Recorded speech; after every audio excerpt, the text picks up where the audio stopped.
O dia de finados geralmente é lembrado com tristeza, afinal é a data em que mais nos lembramos dos entes queridos já falecidos. Esse ritual começou já no século I, mas ao longo desse tempo o conceito de lembrar os mortos e as formas de homenageá-los mudou muito. A própria Igreja Católica prega que não deve ser um dia reservado a tristezas. E para comentar melhor sobre essa data e seu significado, eu converso com o Padre Dirson Gonçalves. Boa tarde, Padre. Boa tarde. Obrigada pela sua presença aqui nos nossos estúdios. Eu que agradeço a oportunidade. Bom, eu queria começar perguntando ao senhor como surgiu essa data? Essa data surgiu, logo no começo da igreja por uma necessidade de lembrar, ter um dia específico para lembrar de todos aqueles que nos antecederam, os nossos irmãos, irmãs, parentes, amigos, que cumpriram sua missão entre nós e voltaram para a casa do Pai. Então foi estabelecido essa data de novembro para a gente lembrar num dia todos aqueles que nos precederam. E por que no dia 2 de novembro? Existe uma história sobre o dia, de cada santo tem uma história, O que representa esse dia e por que o dia 2? Hoje, dia 1º, nós lembramos o dia de todos os santos. A igreja lembra de todos os santos, porque Deus nos convidou para a santidade. Todos nós, os seres humanos, temos essa possibilidade da santidade. Então, no dia seguinte, lembramos de todos os falecidos, para estar próximo desse dado teológico da santidade. Todos os falecidos são convidados, todos os vivos são convidados a ser santos e com a morte, isso é possível junto de Deus, que ama, que perdoa todas as nossas possíveis falhas durante a vida. Então, a igreja estabeleceu esse dia exatamente também porque daqui a pouco, quando a gente celebra no final de novembro o dia de Cristo Rei, a gente encerra o ano litúrgico. É como se fosse o final do ano para a Igreja Católica, o ano litúrgico. E depois a gente começa novamente com o tempo do Advento. Então, quando a gente vai finalizando o tempo litúrgico, o ano todo que foi celebrado, a igreja lembra, olha, nós celebramos a vida daqueles que nos precederam para nos lembrar o seguinte, a vida não termina aqui. Muita gente às vezes pensa que quando vê alguém ali no caixão, no velório, fala assim, nossa, acabou para essa pessoa. Não.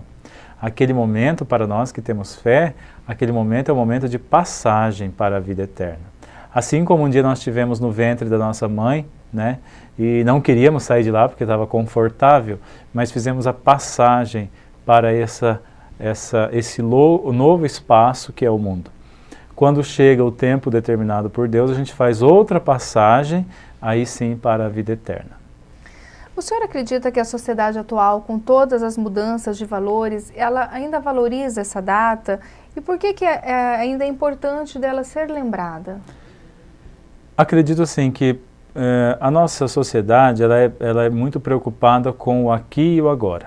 Eu tenho que viver bem, eu tenho que conquistar as coisas. E acaba esquecendo um pouco do lado espiritual, Exato, eu tenho que ter prazeres, tenho que conseguir as coisas para esse momento aqui que eu estou vendo, estou vivendo. A gente esquece muitas vezes do depois disso. Porque é exatamente aquilo que eu acabei de dizer. As pessoas pensam que tudo se resume a isso aqui. E não é só isso aqui, existe algo depois. Por isso que nós somos criados à imagem e semelhança de Deus, temos alma, espírito, não somos como os animais. Nós temos uma predileção para Deus, fomos criados por Ele para ficarmos sempre próximos dEle. Por isso que Jesus uma vez disse assim, olha, na casa do meu Pai, na casa do Pai Eterno, tem um lugar reservado para cada pessoa. E esse lugar vai ficar lá. No momento certo você vai ocupar esse lugar. E Jesus disse isso e depois ele completou com uma coisa muito bonita quando ele disse assim, sabe por que lá tem um lugar para cada um? Porque o Pai não quer perder nenhum dos seus filhos. Então a gente sabe, tendo consciência que somos filhos de Deus, a gente sabe que o nosso destino é esse lugar reservado para nós. Que quando a gente termina essa jornada aqui na Terra não é o fim, é uma passagem. E hoje as pessoas talvez não valorizem tanto o lado espiritual. Correria, não dá tempo, não dá tempo de rezar, não dá tempo de ir à missa, nem de ensinar ao próprio filho a rezar as orações, a levá-lo à missa, a levá-lo à catequese. O que o senhor acha disso tudo? Eu acho que a igreja tem uma missão muito grande. Nós, padres, bispos, enfim, a igreja tem uma missão muito grande, que é fazer com que as pessoas tomem consciência de que a vida não é só isso, trabalhar, correr, cuidar dos filhos, tal, e ter uma vida social. A vida é muito mais que isso, mas as pessoas se esquecem, como você colocou. Não sobra tempo, eu tenho tanta coisa para fazer. Acaba deixando em segundo plano. Eu vou deixando para depois eu faço e nunca faz. Mas assim, chega um momento que a pessoa, ou por liberdade ou por necessidade, toma consciência disso. Geralmente, no momento de dificuldade. Da necessidade, né? Daí busca, né? Exatamente. Tem uns dizeres populares, né? Ou você vai por amor ou você vai pela dor. Muitos, infelizmente, vão pela dor, né? No momento de problema de saúde, algum problema grande na sua vida, ele fala assim, nossa, realmente a vida não é só essa agitação toda, eu tenho uma outra parte que eu preciso cuidar, que é essa parte espiritual.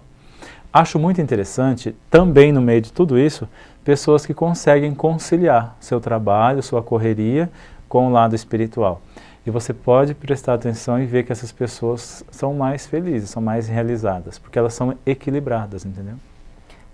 O lado espiritual é muito importante para dar equilíbrio também, exatamente, né? Para o ser humano, pro né? ser humano. Claro. Nós não somos só, como já dizia o Chaplin, né? Não somos máquinas que trabalham.